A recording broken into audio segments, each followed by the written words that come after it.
রূপসা নদীর কোল ঘেঁষে সুন্দর একটা বন ছিল। সেখানে এক বিধবা শিয়ালিনী বসবাস করত। শিয়ালিনীর নাম ছিল শেফা। শেফা তার বাড়ির পাশের একখণ্ড জমিতে সবজি চাষ করে নিজের পেট চালাতো। এইবার সে তার জমিতে করলার চাষ করেছে। একদিন সে তার জমিতে গেল।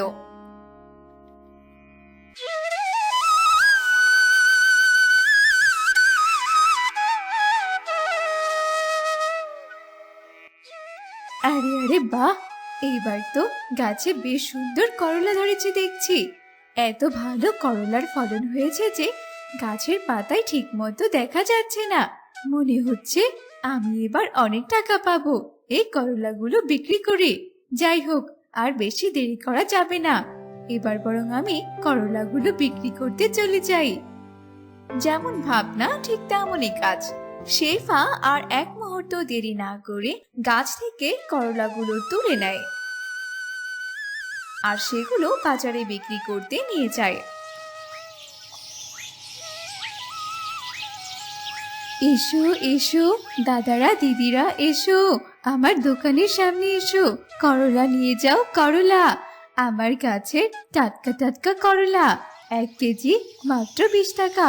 এসো এসো, নিয়ে যাও নিয়ে যাও, করলা নিয়ে যাও করলা।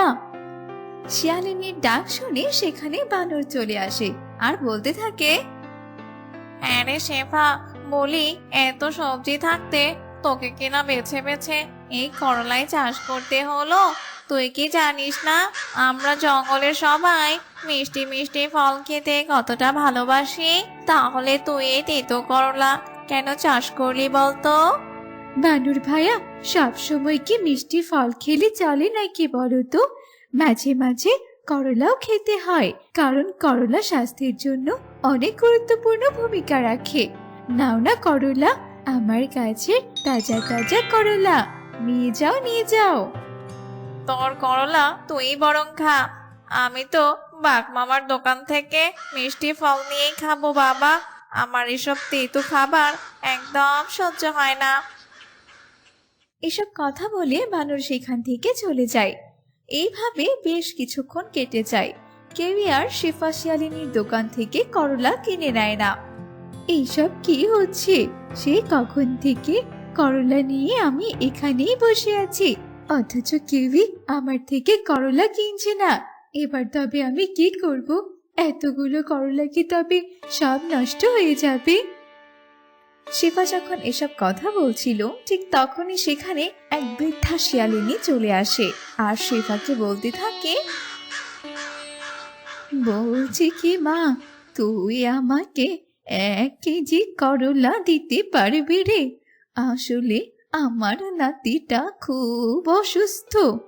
সাধু বাবা বলেছে 2 বেলা ঠিক মতো করলার রস করে খাওয়ালে আমার নাতিটা নাকি তাড়াতাড়ি সুস্থ হয়ে যাবে। দে না আমাকে কিছু করলা। হ্যাঁ গো বুড়িমা, এক্ষুনি দিচ্ছি। এই যে, এই নাও তোমার 1 কেজি করলা। ধন্যবাদ বাছা, কিন্তু বাছা আমার কাছে যে তোকে দেবার মতো তেমন কোনো টাকা নেই। তোমাকে টাকা দিতে হবে না গো বুড়িমা, এমনিতেই তো আমার এই করলাগুলো কেউই কিনতে চাচ্ছে না। তবে এতে যদি তোমার কোনো উপকার হয় তবে তুমি বিনা পয়সায় এগুলো নিয়ে যাও। অন্যের উপকার করতে আমার আবার খুবই ভালো লাগে। ঠিক আছে রে বাছা, তুই যখন এত করে বলছিস তবে আমি এই করলাগুলোই নিয়ে যাই। তোকে অনেক ধন্যবাদ। ঈশ্বর তোর মঙ্গল করুক বাছা। এসব কথা বলে বৃদ্ধা সেখান থেকে করলা নিয়ে তার বাড়িতে চলে যায়। আর শেফাও মন খারাপ করে সেই করলাগুলো নিয়ে বাড়িতে ফিরে আসে।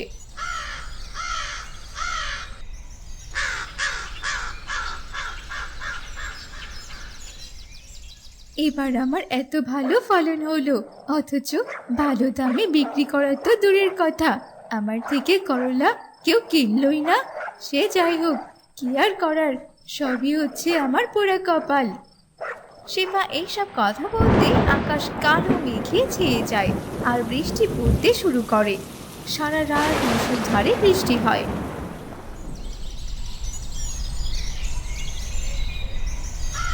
সকালবেলা উঠে শেফা তার খেতে চলে যায় আর গিয়ে দেখে সব গাছগুলো পানিতে একদম তলিয়ে গেছে। এ কি আবার আমার কি হলো? কত আশা করে জমিতে আমি ফসল ফলিয়েছি, একটা রাতের ব্যবধানে আজ আমার সবকিছু শেষ। এবার তো মনে হচ্ছে আমাকে ভিক্ষে করে খেতে হবে। আমার এত স্বাদের ফসল সবগুলো কিনা নষ্ট হয়ে গেল। এভাবে বেশ কিছুদিন কেটে যায়। খেয়ে না খেয়ে শেফার দিন কাটতে থাকে। এদিকে বন্যার পানিও জমি থেকে নেমে যায়।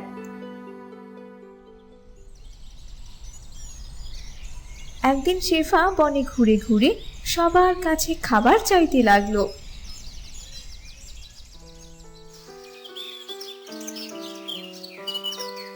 কিন্তু কেউই তাকে কোনো খাবার দিয়ে সাহায্য করলো না।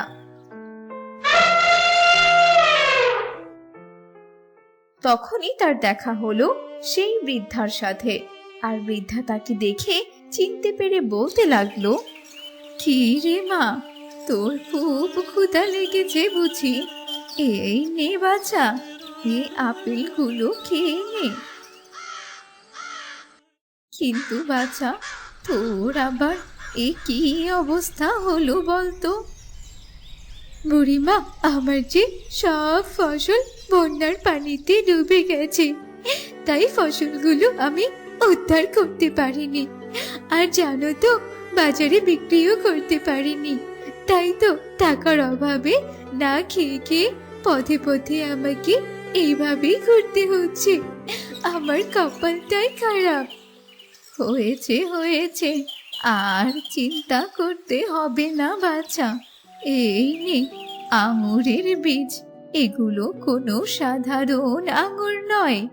এই আঙুরের স্বাদ সব আঙুরের থেকে একদম আলাদা। এই আঙুর খেতে এতটাই সুস্বাদু হয়, খেলে মনে হয় একদম অমৃত। একবারে খেলে বারবার খেতে ইচ্ছে করবে। এগুলো বরং তুই তোর জমিতে নিয়ে গিয়ে রোপণ করে দিস বাছা। দুদিন বাদেই দেখবি গাছে কত সুন্দর আঙুর ধরেছে। এরপর শেফা বৃদ্ধার থেকে সেই আঙুরের বীজগুলো নিয়ে বাড়িতে চলে আসে। আর পরের দিন সকালে সে আঙুরের বীজগুলো নিয়ে জমিতে রোপণ করে দেয়। এরপর সে 2 দিন অপেক্ষা করে আর দেখে সত্যি সত্যি গাছে আঙুর ধরেছে। প্রতিটা গাছে থোকায় থোকায় আঙুর দেখে শিয়ালিনী তো বেশ খুশি হয়ে যায়। যাক বাবা, বেশ ভালোই হয়েছে। 2 দিনের মধ্যে আমি কতগুলো আঙুর পেয়ে গেলাম। কিন্তু বুড়িমা আমাকে এ আবার কেমন আঙ্গুরের বীজ দিল? কিছুই তো বুঝতে পারছি না। এমন আঙ্গুরের বীজ দিল যার কারণে মাত্র 2 দিনেই বীজ থেকে গাছও হয়ে গেল। তার উপর আবার কতগুলো আঙুরও ধরলো। আবার কি না, আঙুর পেকেও গেল। বাপরে বাপ! বাছা, এগুলো নিয়ে তোকে অত চিন্তা করতে হবে না। ওগুলো হচ্ছে মন্ত্রভূত জাদুই আঙুর। আর এই আঙুরের বীজগুলো ছিল মন্ত্রভূত বীজ। সেদিন তুই আমাকে করলা দিয়ে সাহায্য করেছিলি, আর তাই তো আমি তোকে মন্ত্রভূত আঙুর বীজ দিয়ে সাহায্য করেছি রে। তোর আর কোনো চিন্তা রইল না। এবার থেকে তোর দিন সুখেই কাটবে রে মা। বুড়িমা, তুমি তুমি আবার এখানে কি করছো? আর তুমি আমার বাড়ি চিনলেই বা কি করে, সেটা বলো তো। বাছা, আমি যে এখানে অনেক বছর ধরে আছি, সব কিছুই আমার খুব চেনা। আর তাছাড়া আমি তোর বাড়িতে এমনিতেই এসেছি, তাছাড়া আমি খুব ভালো করেই জানি এই আঙ্গুরের বীজ নিয়ে তোর মনে অনেক প্রশ্ন জাগবে। তাই তো আমি তোর সব প্রশ্নের উত্তর দিতে এখানে এসেছি। বুঝতে পেরেছিস তো? যাক বাছা, তোর তো এবার আঙুর বীজের রহস্য জানা হয়ে গেল। যা, তুই বরং আর দেরি করিস না। এবার যা বাছা যা, আঙুরগুলো নিয়ে বাজারে বিক্রি করে আয় আর নিজের দুঃখ ঘোচা। বৃদ্ধার কথা মতো শিফা গাছ থেকে আঙুর নিয়ে বনের বাজারে চলে যায় বিক্রি করতে। আর আঙুর দেখে তো বনের অনেক পশু পাখিরা শিফার দোকানে ভিড় করে আর আঙুর কিনতে শুরু করে।